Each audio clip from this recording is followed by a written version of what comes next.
Welcome to the Learning Pines YouTube. We hope this video helps. You begin by collecting two things: current bills and 1 month of receipts. You need a simple spreadsheet or app. Input fixed costs first, then variable spending. Once done, categorize each charge as essential or optional and highlight subscriptions.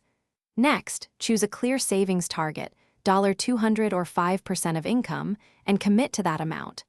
Make sure to set calendar reminders to review weekly, because early momentum makes the rest of the process easier to follow.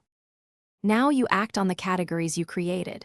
You reduce variable costs by cutting the 3 largest discretionary items by 10–30% and swapping one high-cost habit for a cheaper option. Then call providers. Say you're comparing plans, ask for loyalty or hardship discounts, and request automatic payment incentives. Once you secure lower rates, reallocate savings to your monthly target. Make sure to update the sheet immediately so you track real progress and avoid slipping back into old. To finish, automate transfers. Schedule savings and bill payments so you don't skip them. You should review results monthly, and if you miss targets by more than 10%, tighten one variable category or pause a subscription.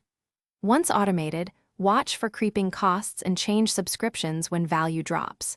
If progress stalls, identify the recurring overspend and set a specific trigger, like a $50 cap on dining out, so you can correct course quickly. This final step locks in savings and keeps habits stable. Thanks for watching. Consider subscribing if we helped you.